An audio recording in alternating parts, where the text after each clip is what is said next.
All right, so let's put the hot dog in the bun and get to subquerying. Somehow in my head that sounded cooler than me actually saying it. What we're getting at here is we're going to go through some of the examples of subqueries.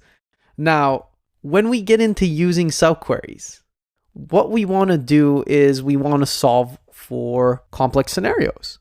That's what we've been doing all along, right? We need a question to answer, and when we get that question, we can build a query around it. Otherwise, everything kind of stays abstract, and I don't want to ram theory down your throat without giving you practicality.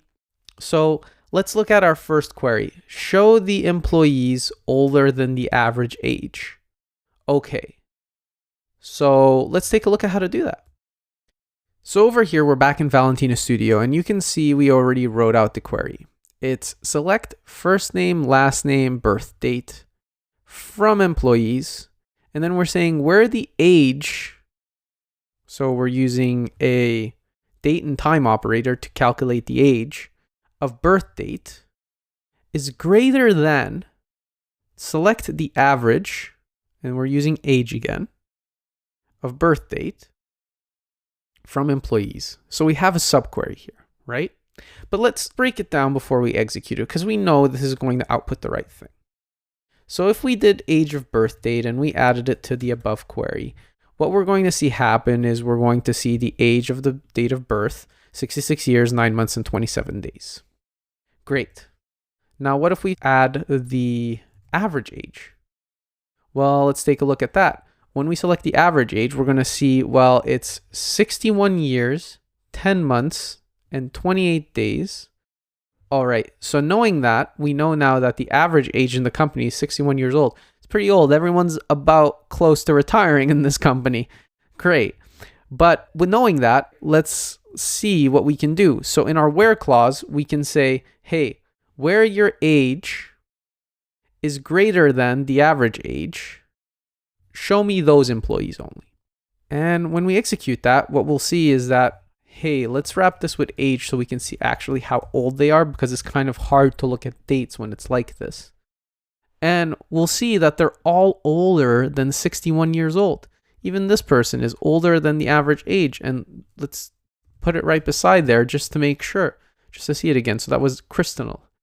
So when we look at Kristinal, well, 11 months and 23 days, and the average age is 28 days. So she is technically older because 11 months is greater than 10 months.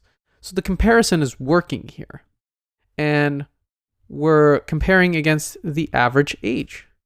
So you can see here that the subquery in the where clause is extremely performant, easy to utilize that ability to run queries against other queries. Like, how would we have done this without a subquery?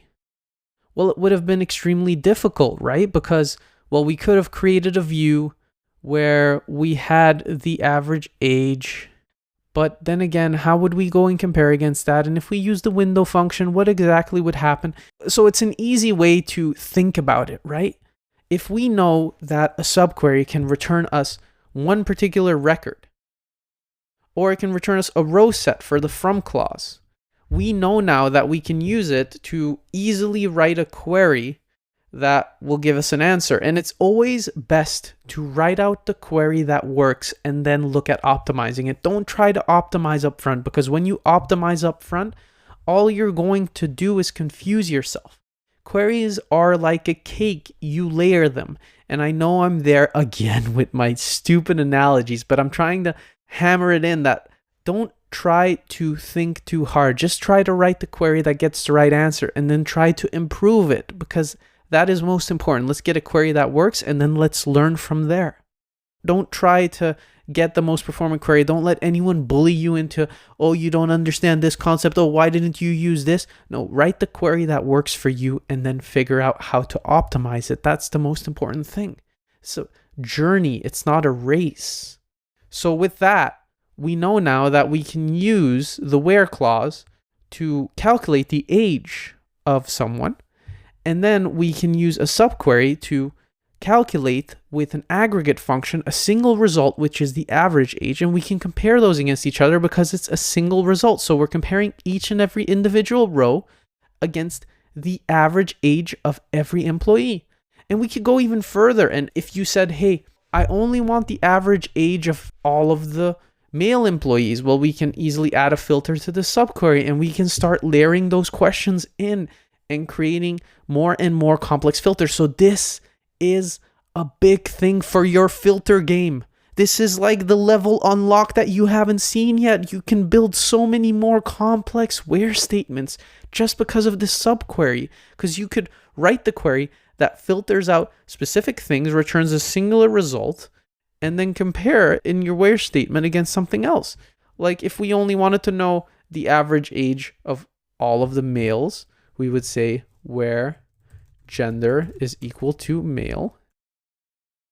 And we could say the same thing in this where clause and so forth and so forward. And we're filtering down, first of all, the average age. And then second of all, we're filtering out the result set to only include the male employees. So you can see how you can layer in more complexity into your subqueries. Now, the second question I had for you was, show me the title by salary for each employee. And this is going to be an extremely interesting query to look at. So let's go take a look at it.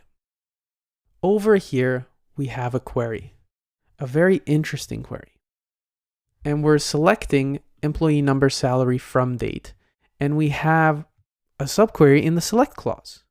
And we're selecting title. From titles, we're giving it an alias T.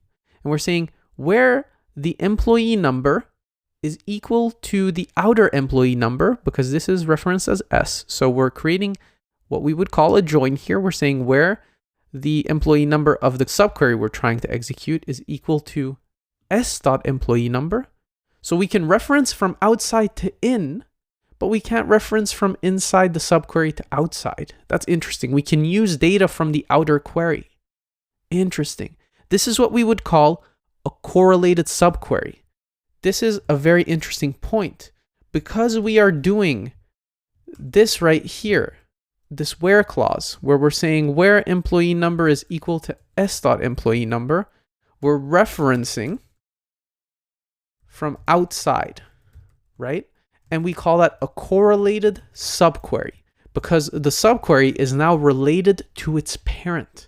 It can't stand alone anymore without the parent query. We couldn't take this subquery on its own and now run it, right? Because if we did that, what would end up happening is we would basically run into an error, which is, what is S.employee number and S.from date? We don't have that.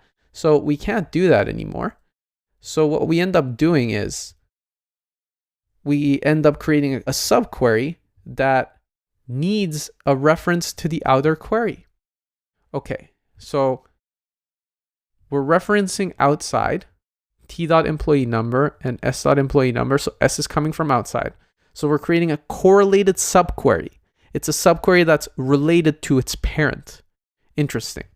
And so because we're selecting title from titles, and we're saying where the employee number is the outside employee number, and the from date's aligned because we need the title from that specific from date, well then, get me all of the salaries. So if we execute this, what we're going to see happen is we're going to get the title of each and every employee at the time that the from date matches. Okay, so what does that mean? Well, it means that whenever their title changed is when we're going to see an exact title, right? So we see here 10,001 started as a senior engineer and he got a bunch of raises, never got a title change. And then we had 10,002 that started as staff, and 10,003 that started as a senior engineer, and 10,004 that started as an engineer, and 10,005 that was staff, and so forth and so forward. And as we go along here, we can start seeing that we're basically seeing what was their starting title. That's pretty neat. And so the question becomes, how would this look and why do we need a subquery here? Well, we don't really, Like, this query is basically the same as us doing a left outer join. A left outer join being like, hey, show me all of the titles, even if the title never changed. And so it basically doesn't really help us, right? A join is faster, first of all, and it's returning the same results. So the subquery in this specific query to show the title per individual is a bad use of a subquery because we can solve it with a join. We can do the exact same output with a join. We could go even farther and just say, hey, do a normal join and just show me the ones that have a specific title on that from date. And that's even better because now I don't need to care about all of the times they didn't have a different title. We know their title and when they got that title. So that's pretty interesting, right? Depending on the type of query you're trying to solve for. And we just had that question, right? Get the title per individual. Well, we just saw that subquery was a bad solve for this specific query because we can solve it with a join. That's fascinating stuff. All right, the last query I have for you is the query you've all been waiting for. It's the query we've been looking at throughout the course. It's the ability to show the most recent employee's salary. So let's take a look at how we would solve that with a subquery.